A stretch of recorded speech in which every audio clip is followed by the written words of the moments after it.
Oh, yes. Welcome, humans on all the spectrums, to Tavern Talk, a Wheel of Time talk show brought to you by The Way the Leaf. In this episode, we are continuing our rewatch of Season 1 of Amazon Prime's adaptation, and we are going to dive into Episode 3. Thank you for joining us, and please enjoy the show.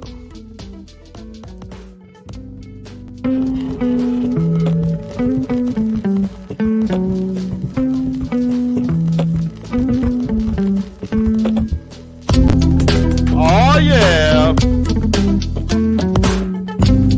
Ryan, I'm in a giddy mood tonight. Is Ian? Hey guys. Hey, Jansen Lashley Haynes, Brother Dan, joining me as always. We are excited to dive into your brain, Jansen. You are an industry insider, and you're going to help us understand why and how and what behind the changes that we've been experiencing. And but also to join us this week, we are excited that Tom from Dragon Mount is able to join us. So let's bring him in as quickly as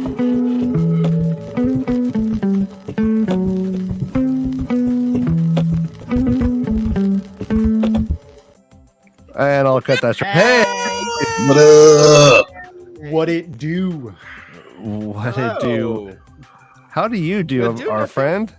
I do pretty well, actually. Not really. I'm terrible. Has anyone told you you look like that picture behind you?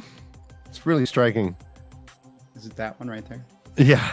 It's because it's a portrait, silly pants. Looks Looks like that great. guy Baird.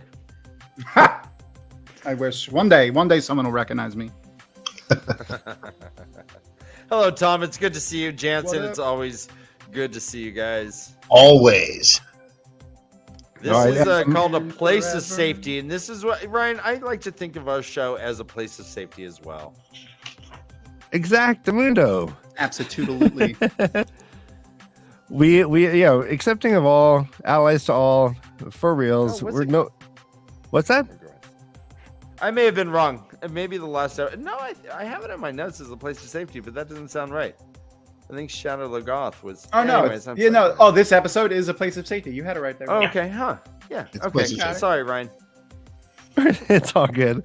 Yeah, like we said, we're going to jump into episode 3. We're kind of piggybacking off of Dragon Mount's rewatch that they very spontaneously compiled together, and we said, let's do this. So I also have some very good news about about our rewatch that I would like to share.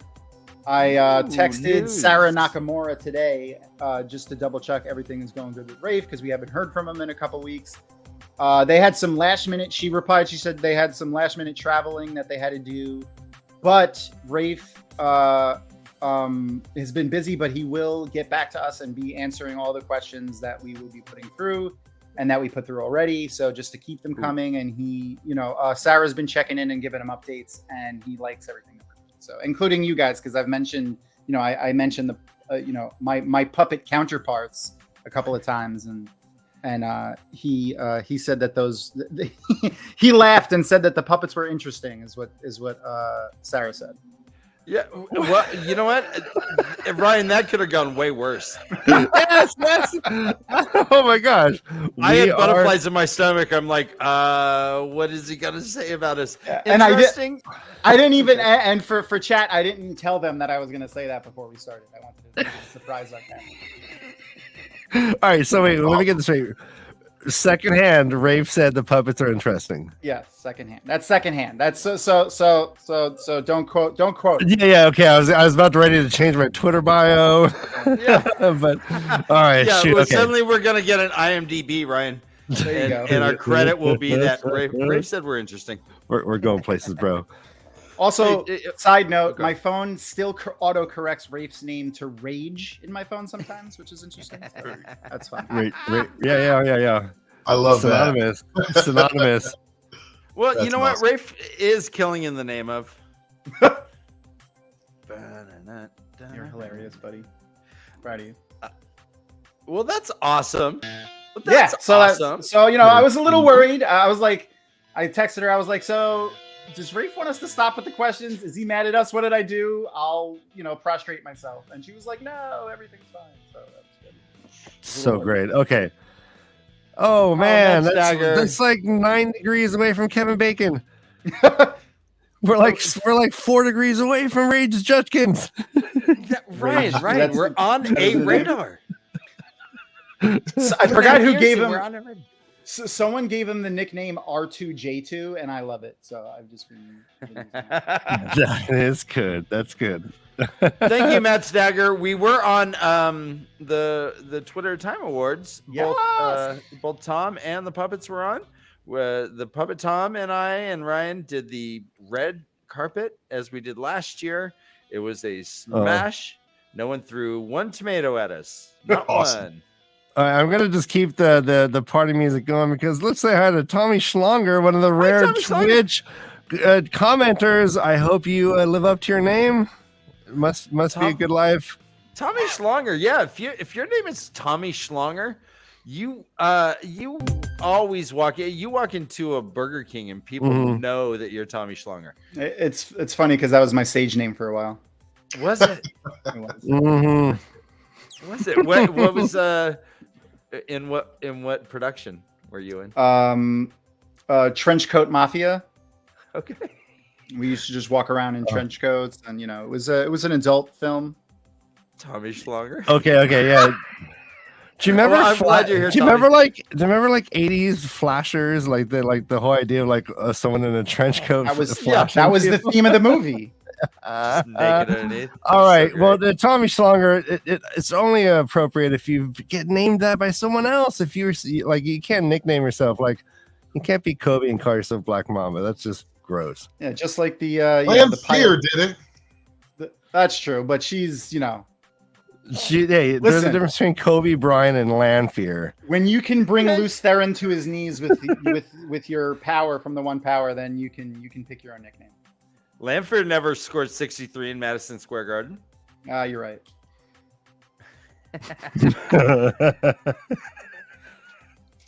Hey guys, so right off the bat, I watched this episode with so I guess for visually impaired, it gives like a sound description of what's going on as it's playing. So I have that going on, and it said that Nynaeve, when she escaped the Trolloc, she goes to the paint ceremonial pool. Okay, which it must have still been named that from that deleted scene. Yes. Correct. Yes. Correct. And so they do that. That's hard to take out sometimes. You'll find that in a lot of stuff. Yeah. They after the original editing, they don't go back and change it. Stuff like that, yeah. Yeah, stuff like that. But it made so much sense if that scene was still included, because we have Nynaeve later scrubbing the rocks with like Mary Poppins, and then she takes him back to the paint ceremonial pool. So I just thought that was pretty interesting. Called it. At least that's not like the first time they're calling it something like that. At least, someone that was visually impaired, they would have gotten it at least once prior to the Trolloc scene. So right, and the way that they do that is they don't say a name, they don't say anything specific until it is said on screen. And so when Perrin and Egwene met the Tinkers, it was a dreaded-haired man walks up and a dreaded-haired woman, and when she reveals herself as Isla, then it says the dreaded-haired man walks next to Isla. And so it's pretty good about that. What did they call Trolloc? Do they just call Trollocs, or do they like animal with bestial face and human body or something? Yes. They'll say a figure on two legs with a boar's head. A man-like figure with a boar's head or something like that. Oh, crazy. Yeah. So, Jansen, what you're saying is that the decisions they made to nix the whole Egwene scene, right? That decision is so late in the process. They've already done. Yeah, they made that's exactly what that tells me is that they made that after they had watched it a bunch of times, and then the final watch, some of the producers or somebody high up said, take that scene out. They had already gone through the audio stuff, and that's going to stay in with the caption stuff. It probably, costs a lot more money to actually take it out than put it in. I wonder if they edited that scene like in their first pass, or if it's when they went back and had to like re-edit stuff for when Barney dropped out of the show. Yeah, and that was huge. But yeah. So yeah, Lee Science is asking. Does the company submit those then? From my heart and from my head. Does they submit those? That is a good question, because I am not a grip or any of those guys. I'd have to probably for the audio stuff. They probably have to have somebody that specializes in giving audio stuff for people that are visually impaired. They can't just have anyone do it. Yeah, exactly. And that's the other thing. Like, most people don't know that, like, there's so many different departments that something like this has to go through, that certain people are in charge of very small things. And, even if they find a mistake or something, they can't take it out themselves. They might have to send it back to another department that might even already be disbanded because they're done with their job. And that happens all the time. Do they have to use a Kafka novel? Would they have to have used like a certain percentage of union people because they were filming in Europe? Like, are they under the same kind of restrictions if they were filming in California or LA? That's another really good question. But for the most part, they're pretty much the same. They handle it pretty much the same with union guys and everything. And but it is different state to state in this country. Yeah. So I don't know if, other places like, one country might have a small different kind of law, but from what I've gathered from every production I've been in, from every production I've ever been in or ever even auditioned for, they always have certain amounts of SAG depending on what state you're in, and certain amounts of non-union. And that's always been a problem with, it's really tough when you work your ass off for years. You finally get in the union, and let me tell you, it's one of the hardest things that anybody does is actually getting into the union, because to get into the union, you have to work with someone who's in the union. But in order to work with someone who's in the union, you have to have a SAG code. Yeah. So it's a quandary, It's hard. It's the luck of the draw sometimes. Yeah. And, you work your butt off to get into the union, and all of a sudden someone tells you, hey, I got a commercial, but you can't do it because you're in the union. And I want to pay people less. So I'm going to have all 50 of these guys, non-union, be in my commercial and pay them less than I would have to pay you. Yeah, that's when you have to.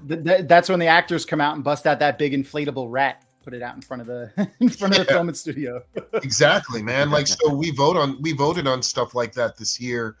That'll give us we voted on the limit that companies can use non-union. So like a certain percentage or whatever. Yeah, because we'd like to work.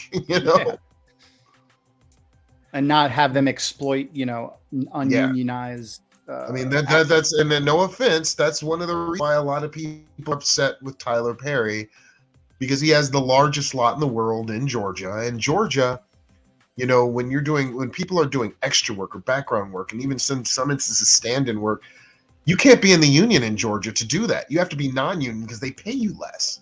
Yeah. It's crazy. You have to be non-union?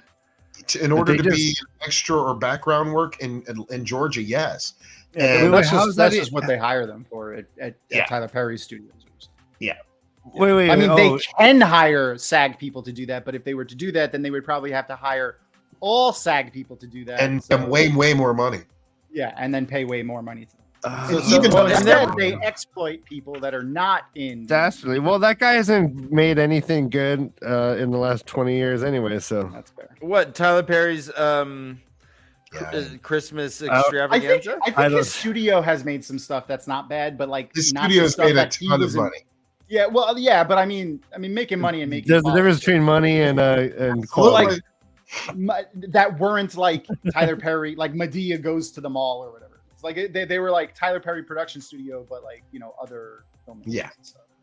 Yeah, I mean, is that when like Tom Blart, the mall cop, and Medea have a fist fight at the corn nuts?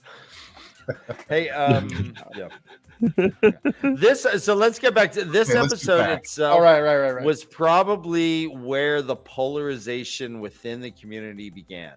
The first two episodes, while there were differences, it stayed pretty true-ish to the story.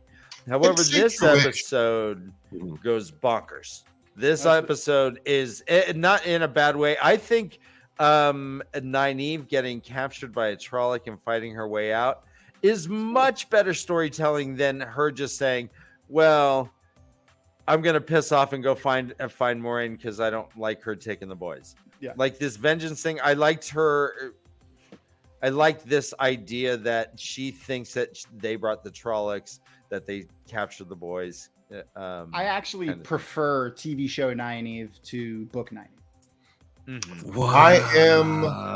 I have because I watch these shows scene by scene, other than right through. I mean, that's why I watch everything scene by scene, but I do like a lot of the scenes she's in and the way they portray her, and then a few of them I'm like, a little off. But later season Nynaeve, give or take, like right, like episodes 6 to 8. Yes, but I've actually been watching some of Zoe's other work because I'm thinking about. Oh my god! But I'm thinking about how Nynaeve Almira is portrayed later on in the books, and later on in the books, she has a lot of scenes and a lot of time where she's the comic relief. And not on purpose, though, right? No, right, exactly. Not on purpose. But that's what comedy really is. Yeah. You know, if you're a comedy actor, you're not going in there trying to be funny. You know, that's not comedy. Trying to be funny it never works. You know, only real life situations are what's really funny. And from what I've seen, she's going to be able to do it very well. Oh yeah, she's fantastic. Well. Yeah, she's amazing. Mm-hmm. Another guy is amazing. Oh, we'll talk about them later because he is introduced in this episode. Yeah. Okay. All right. So specifically the opening scene after she escapes from the Trollocs, when she's with Lan, Lan probably half-mast when he turned around, he was like, not only did she. All right, well, let's take a quick look. I can't focus in. Sorry, I don't have the technology to focus in. But no, it looks like a chub. Yeah, definitely. Three-quarter chub. All right, so he's he's very, very happy. Listen. She was taken by Trollocs, right? Like she was dragged away by Trollocs. Yeah. She is here and alive. That's 1. She found him. That's 2. And she snuck up on him with a dagger. That's 3. That's wife right there. That's wife. Lan's like, I'm going to marry you. Like, soon as he turned around and saw her. Now, that dagger's awesome, too, by the way. There are also some very cool similarities what Rafe Judkins did with this that I've noticed as far as, and we can start it right now. Let's start with Nynaeve, guys. And before we even do that, let's tell everybody that we do have a spoiler alert. So for all of you who have not read or seen this episode, or if you haven't gotten past chapter 20 in the books, you might want to shut off now because we're going to let a lot of people know about a lot of things about that time. Of the first book. Of the first book, yes. And episode 3 of the series on Prime. So, and we're going to start off, and the past 2 books, I have been talking about this. They have pretty much gone through 10 chapters each for the first show. The first episode 1 went through 1 through 10, like 2 did 11 through 20. And they're kind of staying with that, with the very first one, which is Listen to the Wind, which actually is one of my favorite chapters from reading. Because you get a lot of information. And what they do in the book is they tell you Nynaeve finds out that she can channel, which is a huge, huge thing, obviously.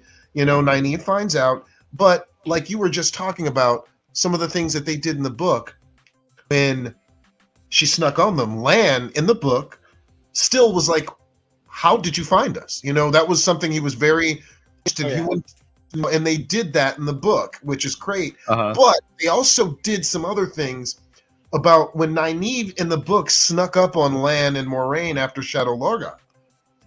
Lan was taken back. Like, in fact, they actually talk about this 3 or 4 sentences that Lan was like pissed off. He didn't know she was there. And the only reason she was found out is because Moraine could sense her power. Her channeling. Yeah. Now, there's a big difference there. I mean, now that's a similarity, but the difference there is that Moraine does not talk about Nynaeve channeling or her sensing the power from her yet. Even though, and I believe they're doing that because Nynaeve already knows she can channel. So they're not going to do that. But and then in fact, in the book, Jansen, I'm sorry to interrupt, but in the book itself, we find that Nynaeve kind of cheated because she had a little homing device on Egwene. Yep. Because she healed her of a sickness. Yes. And we learned Moraine said, hey, if you heal someone, you get a connect bond with them. Is that? And she's like, yeah, that's how I found you. And what's also cool is we'll find out later that she cheated in the show too. Yeah. But differently, so differently. Yeah. I do really like what, the writers and Rafe Judkins, I like what they're doing because they're trying as hard as they can to stay true to Robert Jordan's vision and bring to a new medium, which is incredibly hard. So I have so much kudos for them for doing this. And still want to be in it, guys, but I have a lot of admiration for them grasping something this vast and doing what they're doing. Yeah. They are. I feel like they're sticking to the heart of the story, but also the characters. Yes. And giving us the same kind of story beats and like feelings that we would have about the characters, except also, but with slightly different methods. Totally. Yeah. And condensed, obviously. Yeah. Yeah, and condensed. Yeah. And the one thing that I haven't talked about, the first 2 episodes that we were doing this, is that the art of acting and watching a show or any of those things is you don't have a show, an acting show, any kind of thing like that without drama. Everything has to be drama. When you're reading a book, you don't get that. You get a lot of warm fuzzies. You get things that they can talk about later, that they can, describe about slowly. You can't do that in a show. So what they have to do is they have to put all these things that they have found and try to fit it in a 1-hour show, less, 48 minutes. So what he's doing, I think, whatever the naysayers are saying, I actually don't really listen to naysayers anymore because everybody, it's the same thing they say about assholes. Everybody's got one. So, I like to put myself in it and just enjoy, We call them, we like to call them book cloaks. Yeah, exactly. I like that. Yes. So, hey, real quick. So I think I fell into the trap, but very early on, until kind of the initial shock, like it almost felt like a cold ice bath. Like all the changes, it was so different. But I think upon these rewatches and allowing time to pass, I think that what I am upset by are things that will possibly just be paying off later on in other seasons. Yeah. And I just need to allow for that and believe that there is going to be a payoff, because some things, just like as a watcher and then as an intimate book reader, I'm like, shoot, that doesn't add up. But you have to go into watching the episode the same way you went into reading the book for the first time. You have to, yes, you have this knowledge of what may happen in the future because you've read the books, but you have to go into it just like, I don't know what's going to happen, because you don't know how they're going to get there. So if you're like, how could they get to point, C in this story because they're doing this? So I don't see how they're going to get there. Well, you're also not a TV show writer. So you should give them a chance to get there. And that's what I that's what I tell people when it's like, they've already made a decision that the whole show's like if you don't like it, that's one thing. Like if you I'm not enjoying this, then that's fine. Then don't watch it. Right. But if it's like, I don't know what they're going to do, therefore, well, if you don't know what you got to watch it. Watch. Yeah, I'm enjoying every minute of it. So yeah, me too. Yeah, really. So, I mean, I I expected changes. Like you can't go into this. Like, there's no way, no how that they could make even like a movie based off of like scene by scene for scene. The entirety of Eye of the World would be like 7 hours. Like, Yeah, oh my god, yeah. insane. Yeah, you could never do that, and it would Thank cost you. me. Yes, I wouldn't want to yes, watch yes, it. give it to me. Million. So I'll take let's them both. talk I about- want an anime version made by the people who do Samurai Jack. Oh, that would be Ooh, that sounds I love amazing. Samurai. Awesome. So let's Where do talk you- about. Where do you want? Yeah, where do you want to take So- this, Jansen? I said let's talk about those changes. So we've gotten to Nynaeve getting there, which is something that they didn't do. They did a little bit differently, and Nynaeve shows up before in the book. Nynaeve came to Berlon. I was That's about where to say, no Barrelon. yeah, no Berlon, and because they had Berlon before they even went to Shadow Logoth. And Nynaeve shows up after Shadow Logoth, but it was actually, I believe that this was this was the perfect time for her to come in if she wasn't going to come in with them the way that she did in the book. Mhm. Because I she agree. came, in the book, with Listen to the Wind, she creeped up on them and essentially did the same thing. Now, we know Moraine was not hurt in the book. She's hurt now. And it was a perfect segue for Nynaeve to come in, because here's the next thing that did in the books that they really, really showed. And I'm really happy they showed this as early as they did. They showed her using her craft. They showed her as a Yeah, I like wisdom. that. She can do herbs, how she can help and save people.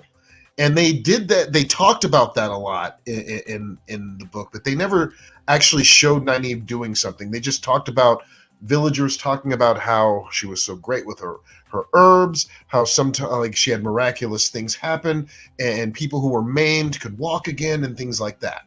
And I thought that it was perfect, how a perfect time for her to come. One of the other Yeah, changes. Oh, my bad. Go ahead. Oh, we called her Nynaeve Quinn, medicine woman. She love that. stared at the Nice. bark of a tree Oh. for like 10 seconds and snipped off just the tiniest piece. I'm Yeah. like, yep. It This was is that- the piece that with all the was medicine in it piece. right here. Yeah, that Yeah. was, you know what that was, right? That was willow bark. Yeah. That was the willow bark that she used, that was used before in the books. Oh, crazy. Love that. Yeah. Sorry for the interruption. Tom, No, before you're you go good. on, actually, before you go on, I actually want to ask Jansen a question about this. One of the things I hope we get that improvements on in season 2 is a feeling of continuity, and to the point, I want to point out how I absolutely loved at the end of episode 2 how we get revealed Nynaeve, has her dagger at Lance's throat. And then boom, episode 3, we get a flashback of leading up to the point of where we were in the episode before. That trope was amazing. I thought, And I wish it was consistent. What if like other episodes did that? And then you believe they're going to? Okay. well, flashbacks are one way to save time, and I'm not going to say a trick. It's just a technique that directors and producers and production they use to tell a story a lot faster. So I believe they're going to be doing a lot of this in the next season. In fact, in the next season, like I mentioned this before, I believe that they're going to do the entire New Spring as a flashback. That's what I think they're going to do. I think they're going to have flashbacks of Moraine and Swan with seeing everything that happens, even with Elida, with everything. And I think the entire New Spring is going to be a flashback. I can see them Possibly, doing that. yeah, possibly through a lot of episodes, even. Probably through But multiple seasons. They probably won't. They'll probably go through multiple seasons. Yeah, I think they're going to do that. So, okay. so to your point, Ryan, as far as continuity, on this rewatch, I saw something that I may be reading a bit too much into it, but Perrin is with Egwene. Yeah. He's trying to start a fire. He is using Layla's dagger, and it ain't working. He cut himself. He's struggling. Egwene levels up here, by the way, makes a fire. And with what we're going to see later with Rand and Perrin kind of like being bitter, to me, it was like, oh, Layla didn't light his fire. Egwene did. I can see you. I see how that is a very different view that I have. Cool. But I do understand that because I have something to say about that. Maybe a little bit. I do have something to say about it. I feel like that's less like Egwene lit the fire and Layla couldn't, and more like Perrin couldn't. So Egwene did. Like Perrin couldn't do it because it was Layla's dagger, and it made him so emotional that he couldn't concentrate on it. Less than it was like the spirit of Layla not having the ability within Perrin to give him the ability to light the fire, if that makes sense. It's more like a failing for Perrin. That's just my feeling. That's fascinating. I thought it was more that they were trying to say that he was panicking because the wolves are like right on them. Wow. Glad and they were trying to build a fire. He said, well, if you build the fire, they'll keep the wolves away. Yeah. Is basically why he was trying to build a fire, like in haste. I'm sure that's part of it too. Yeah, I think that rolls with everything. He's like, oh, can you channel me a steak and a bed? No, and that was cool. I really like that. That's consistent with how he is. Now, because of that, I am going to mention really quickly though, actually I'll talk about him later since we're talking about Perrin. I want to get back real quick before we get too far away from Nynaeve and Barillon. Okay. There was one thing one change I actually really, really liked, specifically about how they introduced the White Cloaks. Because in the books, before we meet our first White Cloaks, which are in Barillon, the only thing we really hear about them are like, the way they use them is in like in a negative connotation, like, that they're I don't know how to describe it. They use it as they use them as like an insult, as like a negative connotation toward, don't be a White Cloak or whatever. Or like kind of like the Black Veiled Aiel. Yeah, exactly. Like a stereotype. Yes. Then the first time we meet a White Cloak is like they're like slapstick comedy relief. Like, Matt throws a barrel down the road, it trips them up, they fall in mud. So like, like it really sets the tone for like the entire freaking series that White Cloaks are a joke. Like that's what it feels like. Totally. I get that. And you're absolutely right. I like what they did instead. Because they are a serious threat. Like they're zealots. Yeah. And they have a huge army. Like a huge army. Yes. and they answer to no one but themselves. Exactly. So I like that they're playing up that they're more dangerous and that they should be feared in the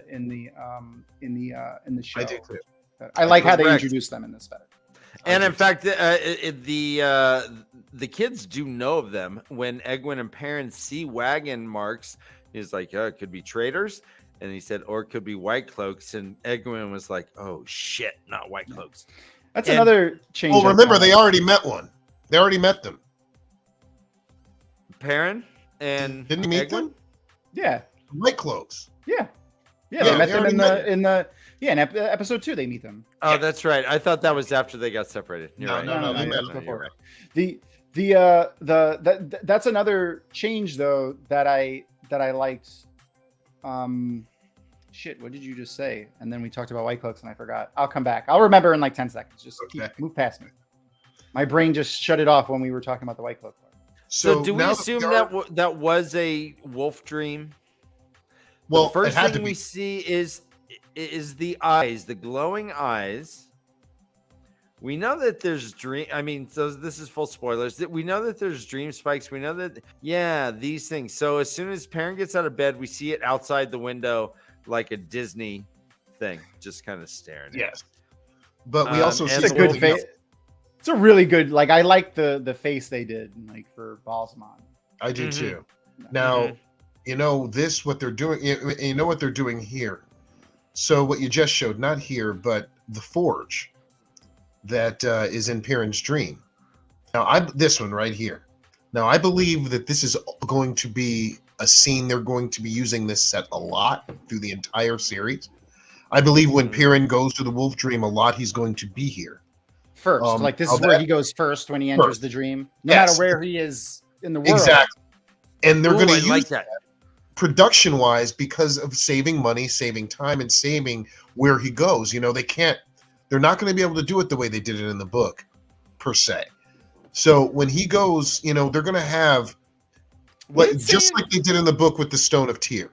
Like, would it save all that much money that like if they're only using this set for Wolf Dreams, like that, now it's a set they got to carry around with them? I believe they're going to use yes, because it probably cost what, $50,000 or more to make the set. It's just they probably reuse some of the shit from they're definitely, we're going to see this set more than once. And this happening, us talking about this, no one else that I have talked to at all about the show or the series or about, and I've talked to a lot of people about every episode. No one is understanding the one thing that Robert Jordan did in the books when Piran goes to the Wolf Dream, Tel'aran'rhiod, whatever you call it, especially for the earlier times when he's going blindly and doesn't really know much, but the dream is still trying to help him every time. The dream, he goes to the dream in the book, they're either trying to warn him or help him. Yeah. And Balzamon's there fucking with him. Yes. Now, I believe this is why I think Layla is a dark friend. Because Hopper's biting her. And I don't know why else would they put that in the dream for Piran? I think he's biting her so I only say this because Rafe has blatantly said that she's not a dark friend, and so did the actress. Okay, I didn't know. Okay. All right. Like Rafe and the actress who played her both have, and I'm 100% agree with you. So compulsion with you. No, like they said she's not a dark friend. They were like she's not a dark friend. You don't have to be a dark friend to be under compulsion. No, that's true. That's true. But that's the only reason I say that. But in this scene, if he said that, then that's it. I mean, yeah. Which I mean, just real quick, on a scale of 1 to 10, how much do you hate knowing that? I wish we didn't know that. Yeah, I hate knowing that. A 10, Okay. absolutely. 10.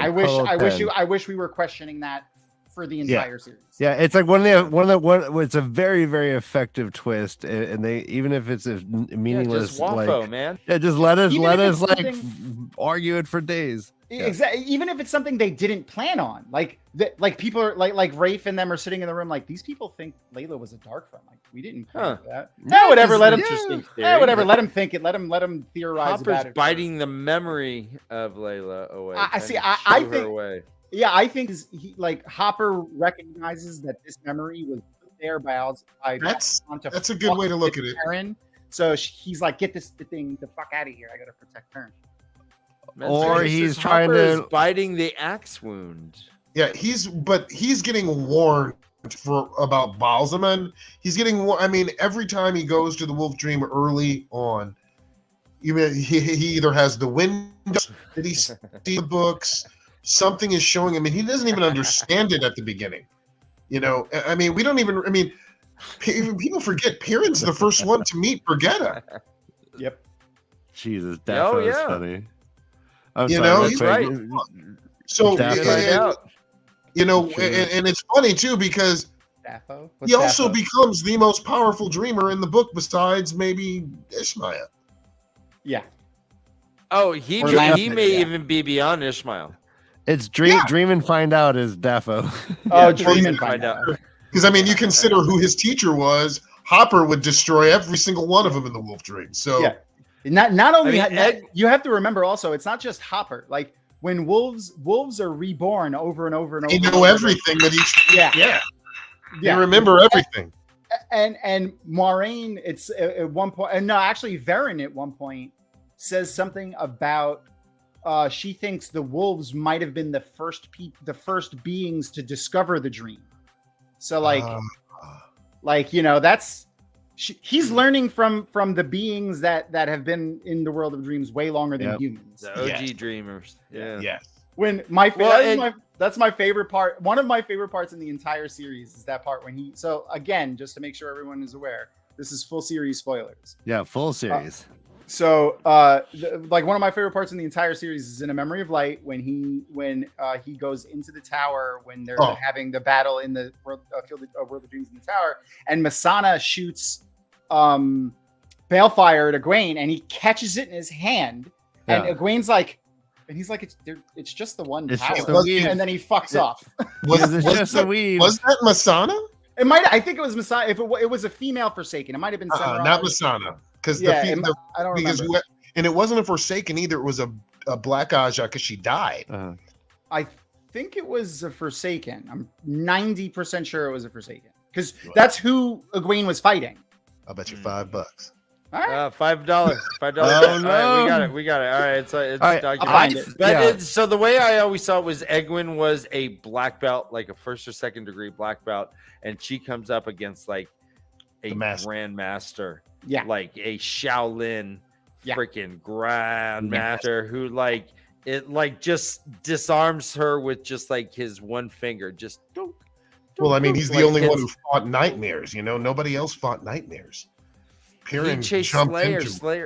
The wolves were even scared of Slayer. You know.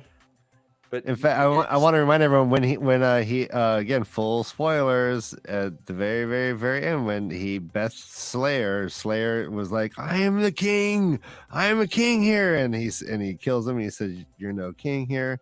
This place is for the No, what does he say? No, that's not what he says. He says, of course that's not what he says. I paraphrase. He's like, you can't. How can you be a king when you have no subjects? You have no subjects, but he also said this place is for the wolves. Yes, he did say that. Yeah, this place belongs to the wolves, not humans. I mean, Perrin is one of the most powerful people on Earth. Yes, he's a god figure for sure. He's multidimensional. Yeah, exactly. Yeah, Perrin is great. I'm really excited to see Tel'aran'rhiod in the show, and I do agree that he is always going to be in that bed.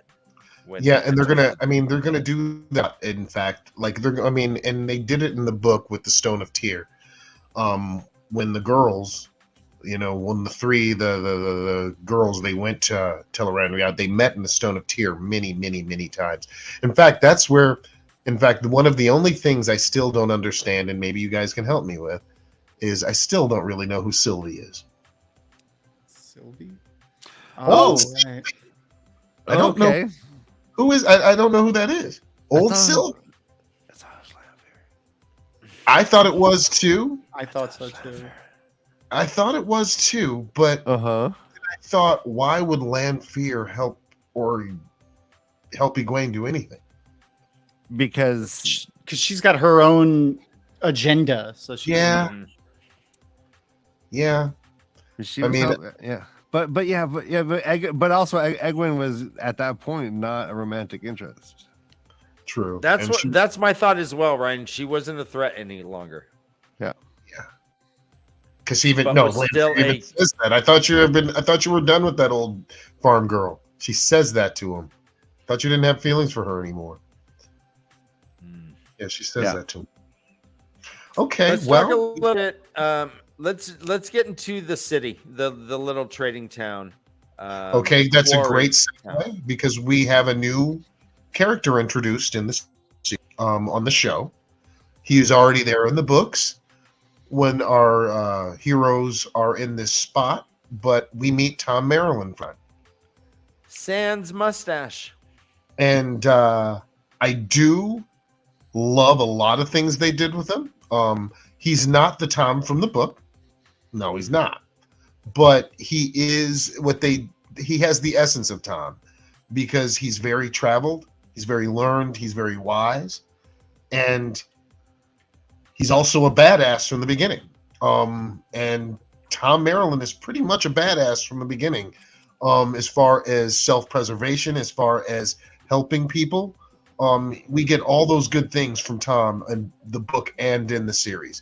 He has an affinity to help younger boys because of his nephew, and that shows out. He goes out of his way to help Rand and Matt in this, and I actually really like this song too.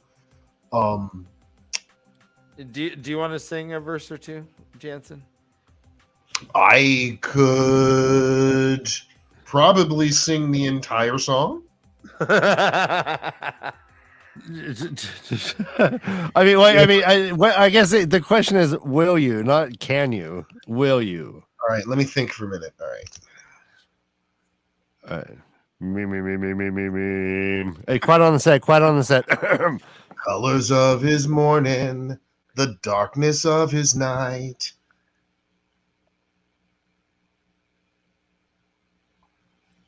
The graves that gave no warning. The sun that brought no light. He saw the whole world breaking. That tortured soul I met in a prison of his making. The man who can't forget. Nice. They need to. They just have to have I you can voice feel over for the the music. way that he cried for the one he missing. All right, that's enough. They have to have you voice over for the music. All right, I have my lighter out. That was amazing. Yes. All right, Brother so I do have Dan. the lyrics here. It says, "The colors of his morning, the darkness of his night, little graves that gave no warning, a sun that brought no light. He saw his whole world breaking, that tortured soul I met in a prison of his making, the man who can't forget. I can still hear the way he cried for the ones he was missing. I can still hear the way he cried for the ones he had lost. He saw them in the rivers. He felt them in the rain. In dreams, he heard them whisper the truth that is his pain. He caused the whole world's breaking. The tortured soul I met in a prison of his making, the man who can't forget. Grab my guitar, get the fuck off stage." Are we going to cry or does everyone want another drink? Yeah, another round. Thanks, Gina. All right, so who was surprised that Dana was a dark friend? Did that reveal surprise anyone in the room here? Yeah, I think it surprised me. Yeah. I thought Rand was gonna bone her. No, I didn't. I actually, going by, because it was what's the let me go to my notes. Hold on. It was, I do appreciate when Lee Science prefaces his questions with question. Who wrote the song? Is she? So I think that, all right, yes. Now, if we remember, chapter 30 is called Chill Shadow. Now, they say that because of all the taint that Matt had on him from the dagger drew tons of dark friends to them. And we saw an array of dark friends from Howl Gold to Millie Skane, and who was the other one? Pater. So they put them all in one, and they needed to have a dark friend. I wasn't surprised that she was a dark friend, but I was surprised that it was I'm surprised that it was her, the owner of the bar, that was the dark friend. I thought that it would be someone like meeting them there. I didn't think that they would walk into an establishment owned by a dark friend. I didn't think they were going to do that. And I should have thought that they would do that, because that's exactly what they did in the book. When they went into that's exactly what they did in the book. So I mean, they're staying, and that's great, because they're staying as true as they can with this kind of storytelling. And I think it's great that it was a woman. Yeah, and a twist is that she wasn't skinny, and you normally you trust a non-skinny innkeeper, but boom, that's true. Pulled the rug out. When this raised a question for me, is that when she had Matt and Rand cornered, she said, "One's on his way." I called him, and I was like, "How do you call a fade? I wonder how that works. Yeah. Instead of saying what they know you're here. Yeah, that's true. I never, She So said, how did- I yeah. called him. I called him. So I just kind of pictured like a fade bat signal. Well, I mean, in the book, the fades always show up. They're never called. It's always on their time. And well, so, depending on what how high ranking the dark friend is, they could. I think some fades he did a Pat and Fane's call, or they did it and they got stuck on a door. By the way, if you guys want to play the song on guitar, you capo on the 4th fret. It's A minor, F, and E. Those are pretty easy, guys. You can do that at home. I think we should do a Way to Leave cover of this, Jansen. Maybe we should. All right. I really want them to release some of the music we lost that we had in the show. Oh, what is going on? Yes, electric guitar. I will tell you this. I haven't really played this since my accident, so. Oh. You had a. Whoa, wait. What are you showing here? I'm sorry. Whatever. Oh no, you're Django Reinhardt. You have 4 fingers. Yeah. And that is an accidental finger loss? Yes. You're not. I mean, usually not purposeful. Well, no, you can be born that way. It's all good. No, I got yanked out. That's not fun. Oh, so you have it. So that were you a shredder guitar? Were you loving it? I played for years, but it was when you're hanging a banner outside and you jump down and your wedding ring gets caught in the hook you don't see. I don't wear a wedding ring. There's too many. So I worked in construction and whatnot. My ring got caught on a steel beam that I was moving, and it almost ripped I was like, oh god, I'm effed. I had a friend who was a bass player who lost his finger. He lost it in a roll-up door. You know those big cargo doors in the chain. Yes. It got caught in that, and it didn't let go. Wedding rings should come with a OSHA. You got to, guys. They're dangerous. Yeah, no, I know. Who was a skier invented the breakaway wedding ring. All right. Oh, hey, Tom, awesome. Tom. I noticed 2 things. One, the hand on your shirt is 5 finger, which is very offensive to Jansen, and also there's no wedding ring on there, so it's true. It's quite topical. Yeah, my cousin was a cop in New York, and he was jumping over a fence, and it got caught on a chain link fence, his wedding ring, and it degloved his finger. Mm-hmm. That happens a lot. Yeah, Jansen, your hand is like how I used to draw humans when I was a kid. I only would do like a 4-finger hand. It's like a Simpsons. Yeah, no, I love it, man. Total Simpsons. Ninja Turtle looks like a Ninja Turtle. I love it. You don't even. Some people even call me Niner, man. Niner. Oh, that's fun. Oh, that's brutal. It's brutal. Well, next time I see you, Jansen, I'll give you a high 4. No, high 5. Brother Dan and I, we had a good time when we went through the Flicker chapters, and we were making fun of all the different lives Rand led, and one of them he was lost all his fingers, but still was a bowman, which was funny. We were yeah, he had a rough life, that one, but he was a trooper. He's stubborn. All right, let's go back to the episode here. Excuse me. So we also, we were talking about characters that have come, and we haven't given Tom a lot of time, but we know who Tom Maryland is, and we're going to see a lot more of him. I am very happy that they did get him in, though, because he's such an important character throughout the entire series. So he was one of the characters introduced, but we also have a few more characters that they introduced in this episode. In fact, we have an entire group of people that they introduced in this episode. The Tuathan, the traveling people.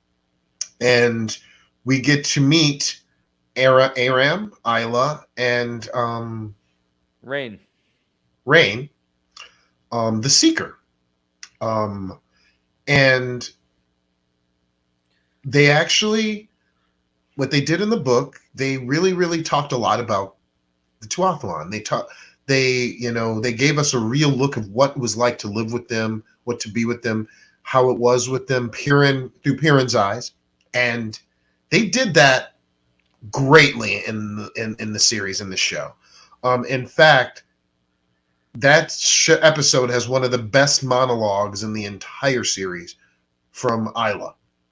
On why she believes in what she believes in, why she follows this way of the leaf.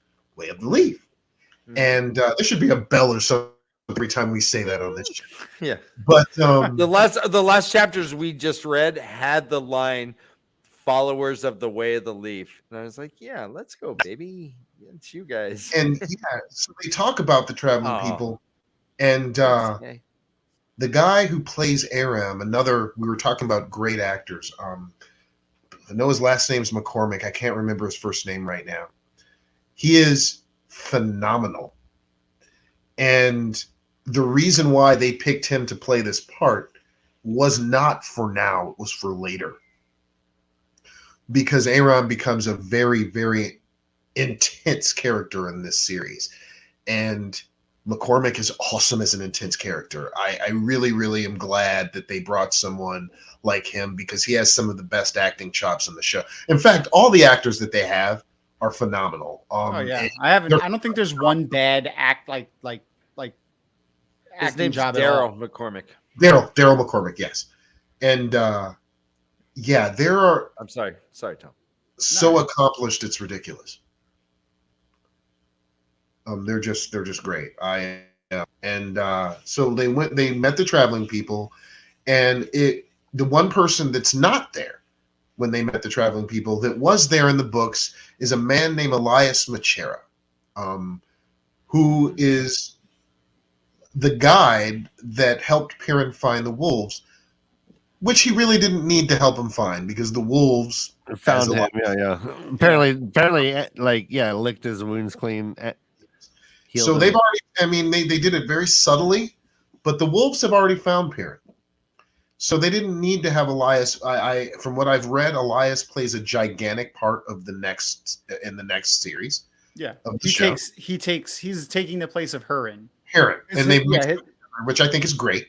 To be honest, one, it eliminates an actor that they have to hire. You have to hire. Two, it eliminates a new character introduced to an audience who's already being overwhelmed with characters. Yes. And also it eliminates, as much as I love Hurin, don't get me wrong, I love his character in the book. As much as I like him, he's superfluous.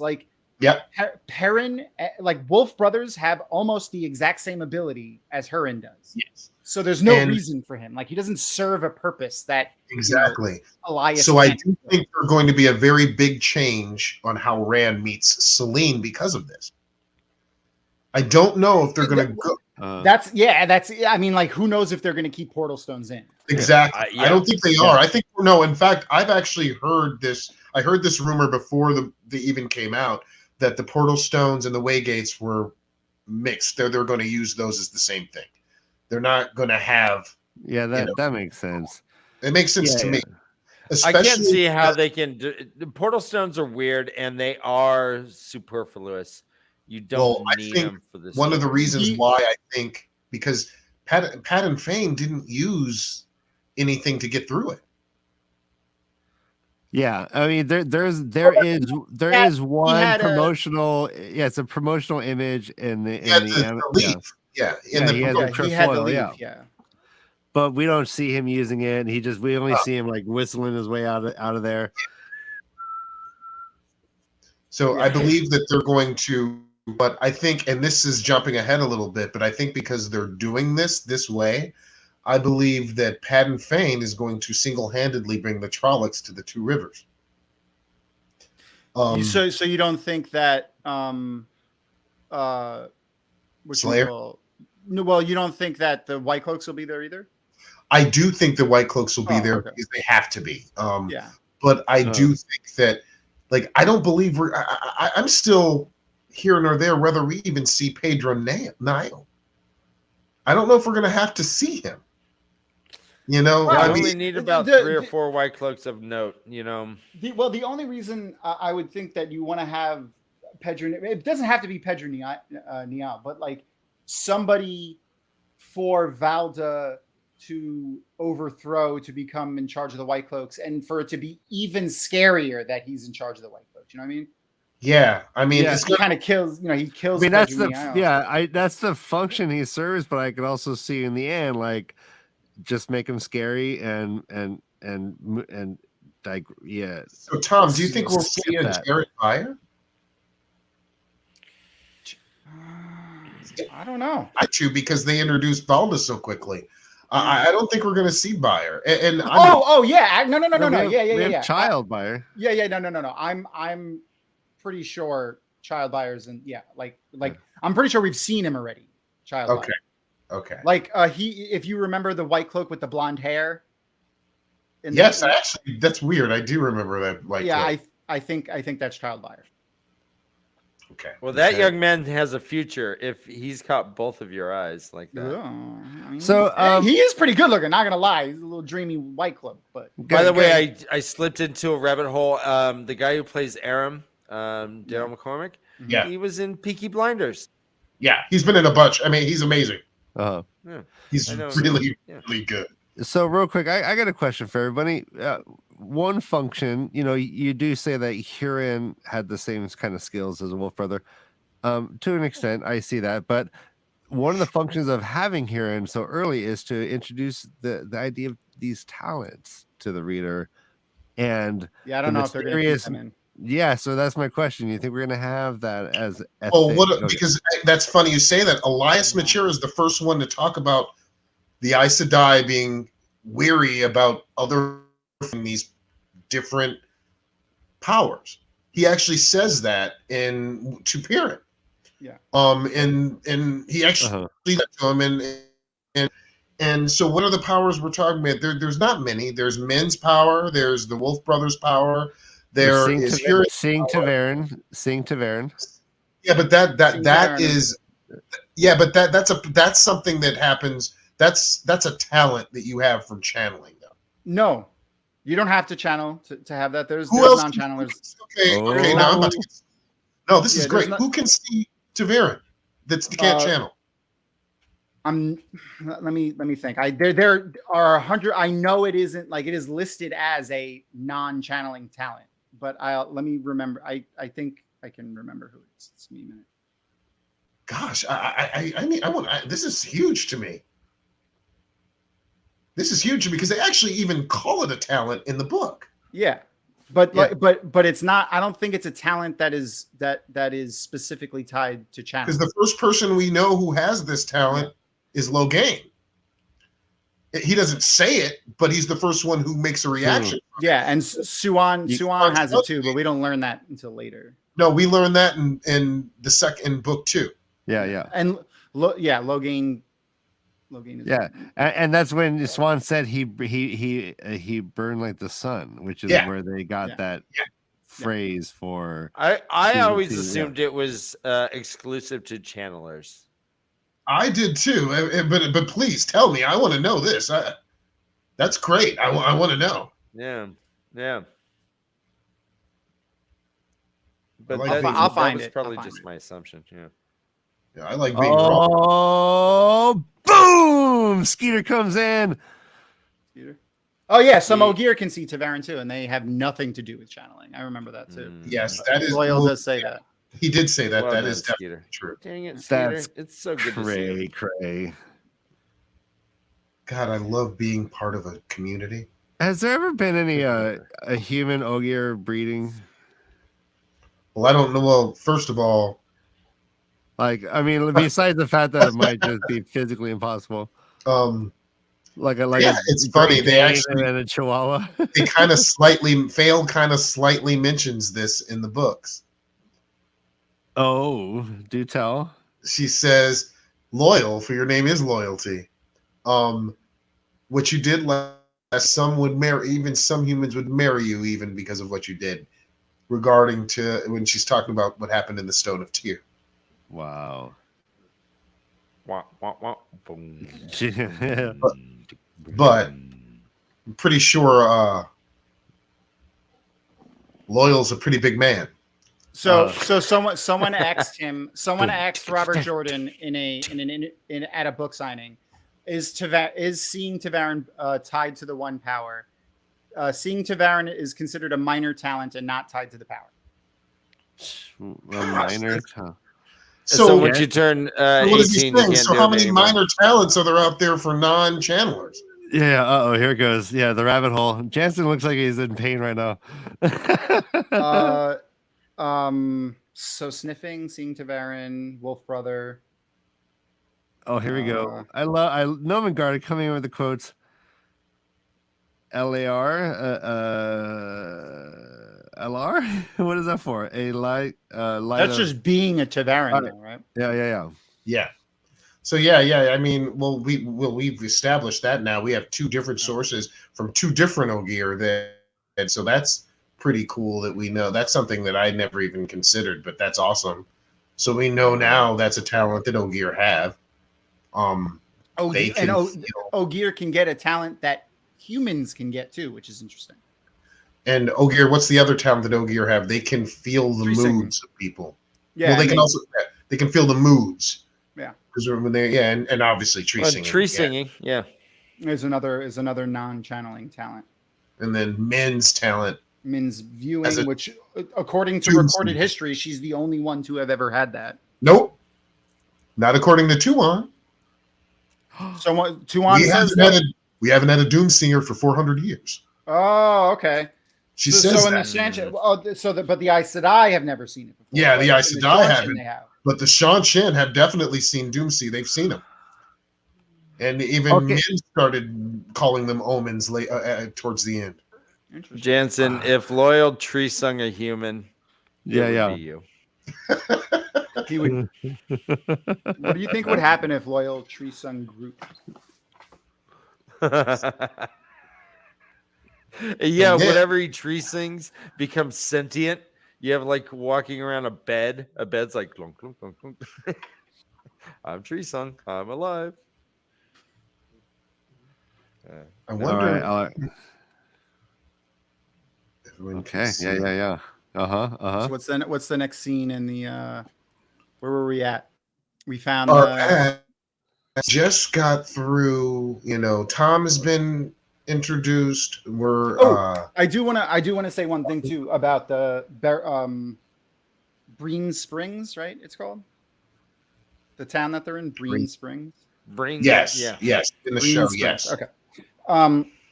Another scene that I liked in that town too was when Dana goes to Rand and is like, "Oh, are you with him?" Like in reference to Matt, and Rand's reaction was, "Oh no, I could do better than Matt." Like, I feel like if this show was made like 10 years ago, Rand's reaction would have been, "Ew, no, I'm not with a man. Yeah. I love women, Yes. man." Like no, it was super cool. But Also, we know that Robert Jordan, 20 years before that, started writing about that anyway. Yeah. He is very specific about at least 3 men in the series that like men. Yeah, it's like, don't get me wrong, Robert Jordan did a good job. Like, I don't want to say a good job. Yeah, Robert Jordan put gay people in the Wheel of Time, and that's great. Yes. But it's still a little bit of bury your gays. Like, they don't get any kind of screen time. There's no, totally. Yeah. But pillow friends. Yeah, but no. Pillow friends are the worst. Yeah, Pillow Friends the are worst. Literally the worst thing that Robert Jordan did with the gay community. That's my high school fantasy of lesbians is Pillow Friends. Yeah. The Pillow Friends were, oh, you have sex with women while you're in the White Tower while it's convenient and there's no men It's like around. prison sex. It's jailhouse sex. Yes, that's exactly Yeah, it's like And then as soon as you get out, you're not a lesbian anymore. No, that wasn't. Unless you're Red and Elida who still tried with what's her name? God, I can't remember her name. Can't remember her name. Yeah. Elida I tried. can't wait to get to Elida Albion. in later episodes. Who does she try I to just bang? want to be respectful of time. It looks like we have 15 minutes left of the episode. Yep. Oh, so shit, if we want to get some main points in, let's We jump leave those in. Springs, Okay, go so we on. need to move on to the fact that They break out. what they took out. This is a very big thing that they took out of the third episode, which would coincide with the books. There are people that aren't there anymore, and one is the full chapter, the flight down the Roniel. So we did not meet no Bail Doman, no spray. Yeah, no Bail Doman, no spray. Yeah, And That do be a shame. that do be bullshit. And what? And that's a big difference from the book, because time we actually knew where one of the seals were. We don't right now. See, that's another theory that I have. The seal thing are going to be changing. The seals That's aren't all going to done. be small little discs that they carry. Exactly. Around. Yeah, I think the seals are the big ass things that Rand and Maureen were standing on, and I think that what we saw from the previews of season 2, it looks like Ballsy is going to go around himself To the other seals. So what I think Yeah. is Shao Ghul is going to be in the center. So like the Eye of the World was just the seal that was closest to the Borderlands that like people could get to. We're going to find out that there's actually a bunch of seals patterned around around Shao Ghul, and it's a 7-pointed star. I think that's awesome. That's what I think it's going to be. That's Are very we gonna get the image of that transposed onto the map? Probably. So we got to hit up Rob from Weekly Wheel News to update. Wait, us. why would you say 7-point star, not the actual 7, the wheel? Like I'm Because there's 7 seals in the dark one. There are I thought there's 7 spokes of the wheel. There's 7 spokes of the wheel, but there's also 7 Forsaken. well, there's 8 Forsaken, but Ishmael's already out, so he doesn't need a prison. So yes, I'm so complicated. I also think. Well, here's another thing that we're not talking Where about. in the world is Carmen very and Sandy Ishmael? Sorry. So there are 3 major items that our heroes found in the Eye of the World. They've pretty much talked about 2 of those. Yep. The horn they have. Yeah, the horn they have. And No banner. No banner. So where is the banner? That is a huge piece of material from the book that they need throughout the book, especially 2 specific times. So are they going to find that? Is somebody going to lead that to them? Where is the banner at, if they're going to find one at all? Yeah. I think they will find a banner, but that will be probably, I'm guessing, like with Kalendor and the Stone of Tyr, maybe. See, my idea is that they're going to somehow morph the journey that Huron, Rand, and Loyal took to that faraway land, the weird land, and the Portal Stone, and they're going to somehow do something like that to find the banner. And I think it's going to be like a mid like season shocker or something, like maybe episode 5 where they find it. The other reason I don't think they're going to keep the Portal Stones in, or at least keep them in the way they function, is because like the Portal Stones lead, at least they have the ability to lead to the lands of what if, and when Huron and Rand and them go into Loyal go into that Portal Stone, they go into a world where the Trollocs won the Trolloc Wars. Shadow won, yeah. So like, I think that's just too complicated for the TV show, because like that's, first of all, you now have to introduce the history of the Trolloc Wars to then signify that it's different, and like it's going to get too complicated for the show, and I think it'll throw people off. The main function that the Portal Stone served for, like the biggest function that they served was for a time delay. For it not to take a couple of weeks for Rand to get to Falm. Yeah. And he lost 2 months or 3 months or whatever it was. Yeah. So and then the secondary was the movement of Trollocs throughout Rand. Mm-hmm. Well, they didn't use Portal Stones they used the Ways. No, the Ways, yeah. Oh, the Ways. Yeah, I'm sorry. Yeah. They used Portal Stones in the fight with Piran and Galad with Grendel. Yeah, You're right.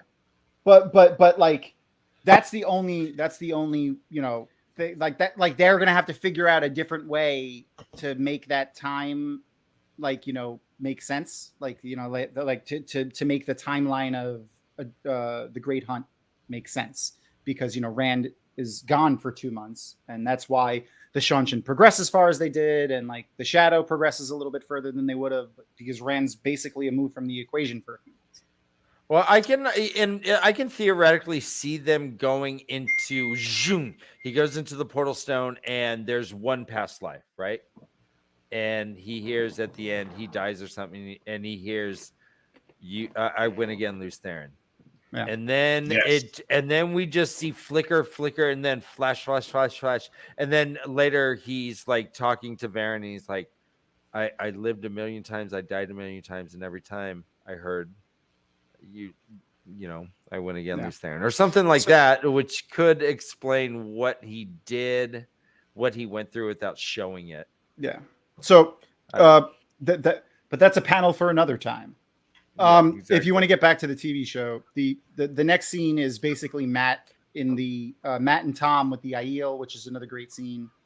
Oh yes, this is the first time we get to actually see an Aiel. Yeah, I also like that they're kind of making Tom adopt Matt as like the father figure instead of Rand.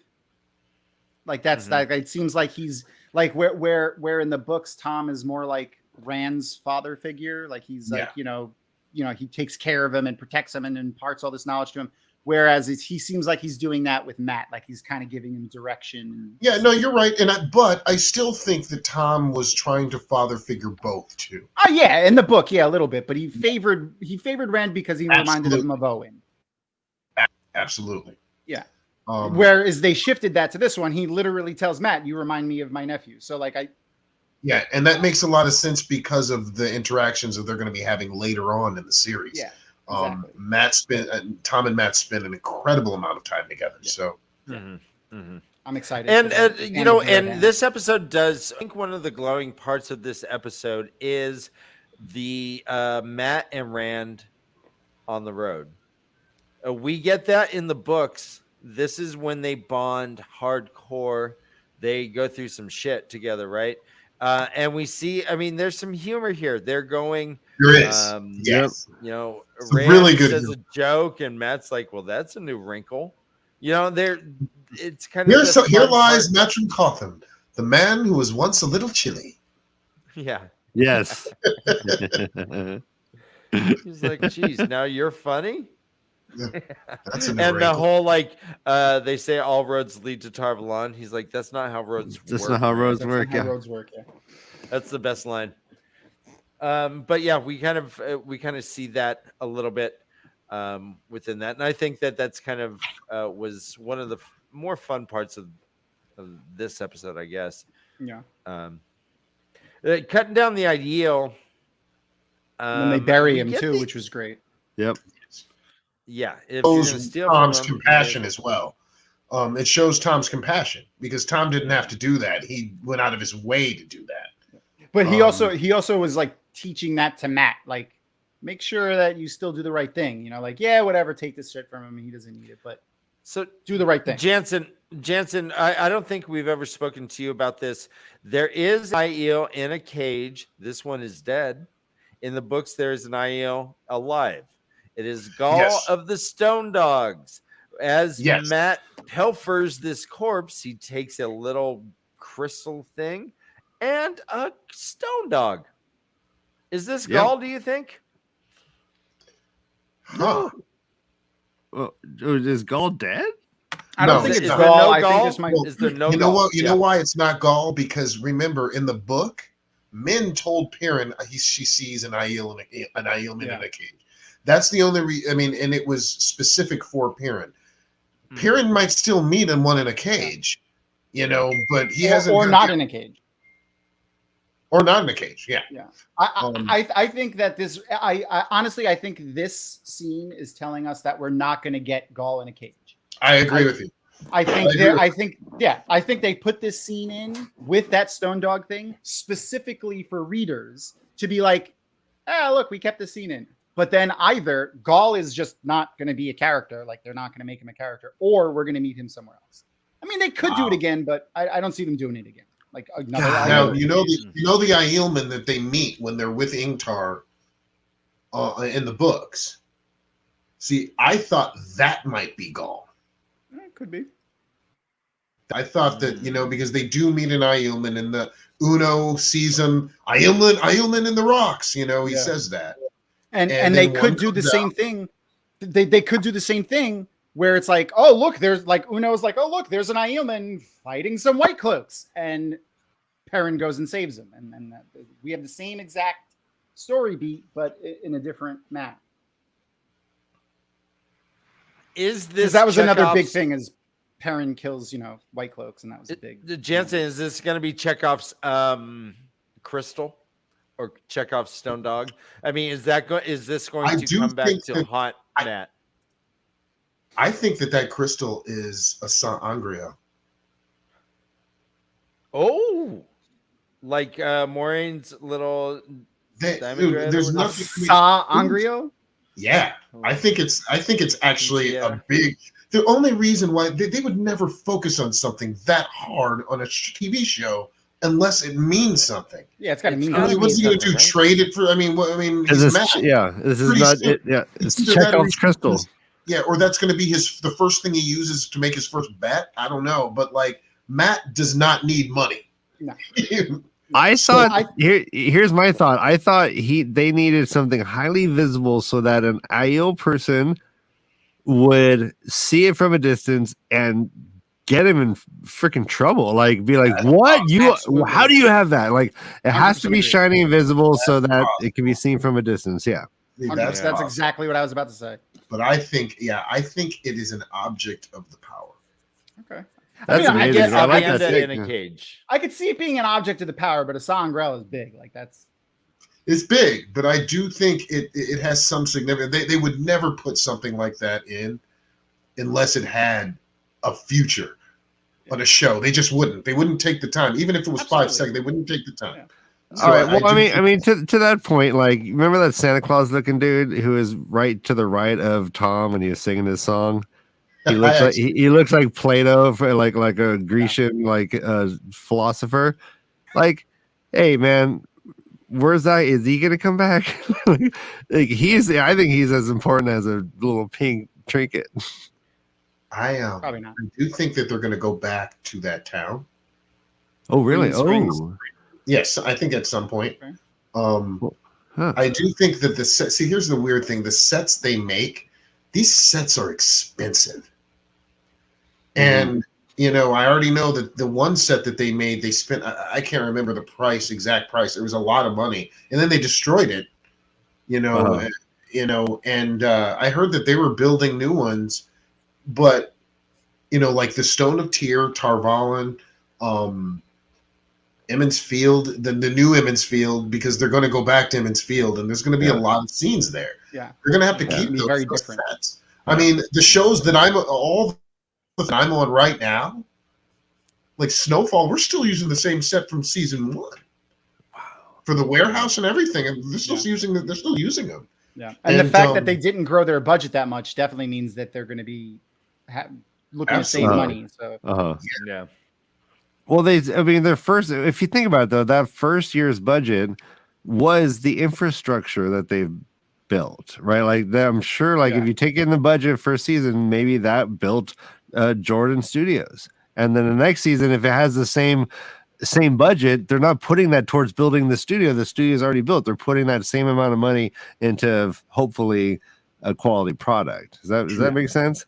Yes, and I know that we don't have a lot of time, but we need to talk about a couple of quick things. Now, Leandrin was introduced in this, and so was Logain.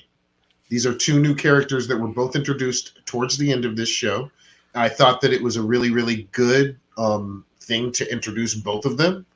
I love what they're doing with Logain. I do, from reading a little bit and from what I've heard and from what I believe and what I think they should do, Logain is going to have a bigger part on the series than he did in the books. That's great. Which makes a lot of sense to me. Is he going to become tame? I don't think so. Or is he gonna train Ran like Asmodean did?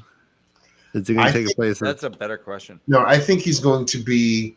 I think that Min is going to see his viewing of him earlier than she did in the books. Okay, that is going to be the reason why he's going to stick around, because Min is going to see that he has glory to come. Oh, so she gives him the hope that he needs to survive. I think it's very possible that Logain might take Mazamtane's place and start the Black Tower, and then have an infiltrator, come in. That's possible. Yeah, that's what I meant, kind of.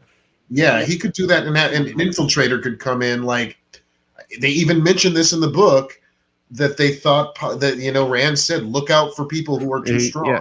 Yeah, who learned to channel faster. Yeah. And Osengar came in and snuck into the Black Tower. Yeah. So I do think talk. Oh, go ahead.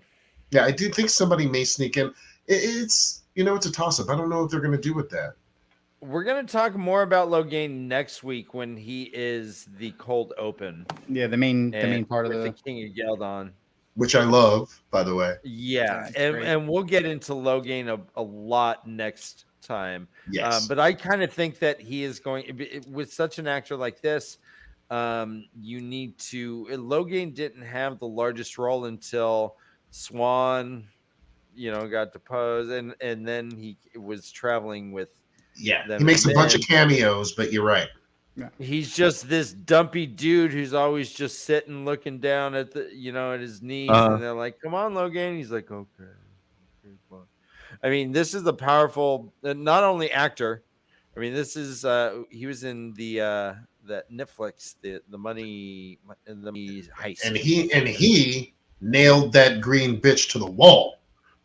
Oh, slap! Yeah, boom. Alvaro Morte. So we have one final feature before we go. It's called "Wait, Mom, 5 more minutes." And so, guys, if you could have added 5 more minutes to this, not to change things, to add a scene or whatever, what would you have chosen to add? And I'll start with you, Tom. I think it would have been it would have served better, the entire show better, to be honest, to get a bit more of a fight scene in Green Springs. So it was cool. Like Tom got to see, like, you got to see like cold-blooded Tom Maryland when he killed Dana. But I think it would have been better if, like, the boys run around a corner into Tom and Matt, into Tom, and then Dana comes around the corner, but she's got some, like, dark friends in tow with her, like a couple of dudes with a cudgel, maybe another woman with a spear or something. God, and then they have to fight. Then they have to fight. Like, now we have a fight. Matt, Rand, Tom, all fighting. Like, that's like, I would have, like, we didn't have a lot of action scenes, like as many as I would have liked in the entirety. So, like, I feel like a good 5-minute action scene there would have been great. Yeah. I actually agree, and I was gonna say if I had one criticism, it's like the 2 chase scenes that we have, I thought were like not really well executed. No, I didn't feel it. The wolves, there wasn't a good payoff at the end. Yeah, and the wolves kind of like leading them to kind of it didn't work for me, because like if the wolves led like them 20 yards away. And then if they led him directly to the Twathon, I'd say, okay, that makes sense. But they just kind of led him to a huge open expanse, and they walked for miles and then saw tracks and then found them, and we're supposed to somehow make that connection. And I was like, well, they used Egwene saying that to make us believe. Yeah, which is trite. Yeah, it's literally just her telling us something that isn't really done well on screen. Yeah. So I would have liked, if I could have had 5 more minutes, and this is a little off. I maybe a little bit different, but and we were talking about this actually. I would have liked to see Dana answering to Millie Skane or Joachim Carradine. Okay, yeah. I thought that would have been. I think that would have made more cohesion. Other than saying, I called them Hydro. I think that if they made it like a network, You know what I mean? Because it is in the books. The Dark Friends are a network. Yes, and you can be like, yeah. And I would have liked to have seen either Jackham Carradine or Millie Skane actually controlling her, telling her what to do, just very quickly. And then you could have seen them later on in another... Or just even a glimpse into how she did it, like, into the Dark Friend network. Even old Cully, even if it was old Cully, any of them. Yeah. But somebody who was directing her, I would have liked, other than they, the powers that be, the evil powers. I would have loved to have seen an actual person or somebody she had to answer to. Yeah. Either that, or I would have liked to seen the Dark One torturing her in the end. That would be nice. We are going to get a little bit more into the Dark Friend networks because of, we saw the scene with the Dark Friend social. Yeah. So I'm hoping that we get some good, juicy stuff from that. Yeah. Because that's a great scene. We can't see everything in the beginning of that scene in the Great Hunt, but we know that Ingtar's there. We know that Jackham Carradine's there. There's an Aiel. There's an Aiel. We know who the Aiel is. Yeah. We actually know who she is. Yeah, Melindra. But like in that scene, they see an Aes Sedai, a White Cloak, and it's cool. No, they see 2 Aes Sedais. Yeah. And I have to believe that that's like Leandrin and Ispan or something like that. But it just what we get from that is like anyone could be a Dark Friend. True. Yeah. Anyone can.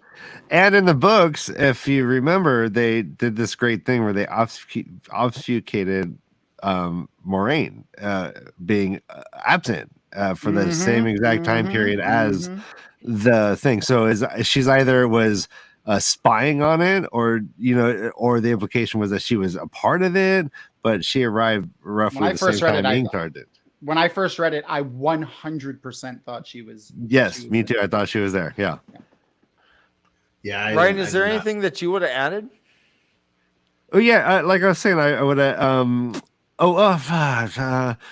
added. I just wanted. I want to like add like little bits to here and there to everything. Like to just like like the escape scene from Dana with Rand. Like I wish like that was more believable. So all of a sudden she just kind of let him like slam himself against the wall a couple times. It did have like Terminator 3 or T2 kind of where he was running after the car kind of vibes. I don't know that reference. Sorry. Guys, trust me on this. T2 vibes. Okay. I guess I would like to have seen. I really agree with Jansen. Some sort of explanation for how like. Oh, okay. No. Here's what I had. Here's what I had. I wanted Tom to know that Dana was a Dark Friend, and I want somehow to have like he was there. Prior to. Yes. Okay. And he didn't just happen to be there; that he saved them on and it was an act of calculated. He put himself there because he knew she was a Dark Friend, and he wanted to. Yes. And don't get me wrong; it's very possible that the opening scene for season 2 is Dana burning in all hell from the Dark One. You never know. Like you failed. Like that could be possible. Like they could see that, and they could do that because they do flashbacks and they do look at different perspectives. So that could be possible. Could be. I don't know if they have the budget for it, but it could be.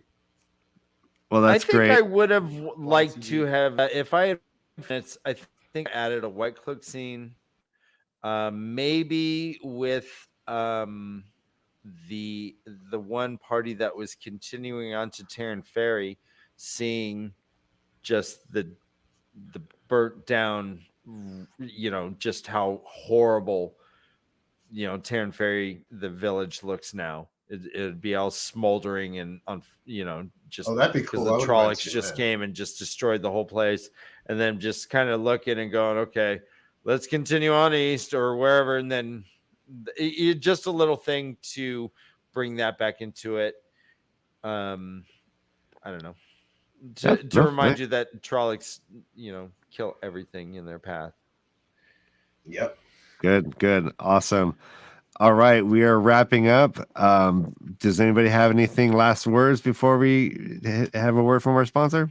Yes, vote. Make sure to vote. Please Election day's vote. coming up. Vote. Yes. My wife is on the ballot here in Los Angeles, so please vote for her if you're living here. Go to iwillvote.com. It's not a political website. It'll give you, no matter what state you live in the country, it gives you information on where you can vote, where you specifically are supposed to vote. Your district, And, yeah. If you have any early voting options, stuff like that. So make sure to go vote.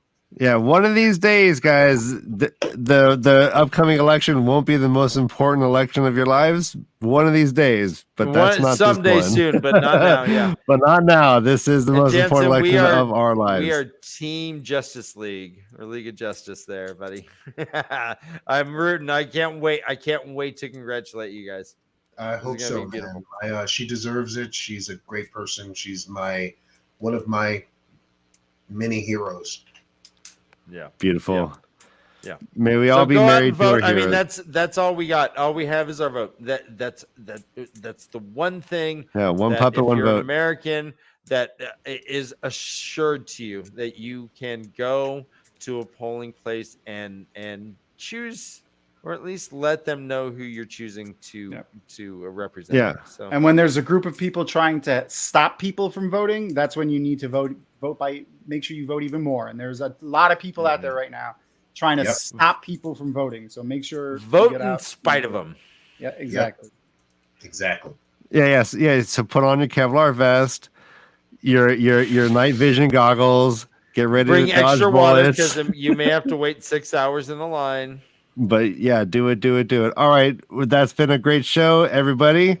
Word from our sponsor. The Way They Leaf are proud to be partnering with Tourist Hat Coffee Company. Tourist Hat Coffee Company is a family-owned business with a strong belief in giving back to the community. Tourist Hat Coffee Company is a social purpose business whose mission is to bring people the absolute best in small batch coffee while supporting children at home and around the world. And if you go to touristhatcoffeecompany.com and use the promo code LEAF2022, you'll get 5% off your entire order. We hope Tourist Hat Coffee Company becomes your family's coffee of choice. Remember, a part of each order goes to an amazing charity and helps allow us to continue doing this show each and every week. So go to touristhatcoffeecompany.com and use promo code LEAF2022 and receive 5% off your entire order.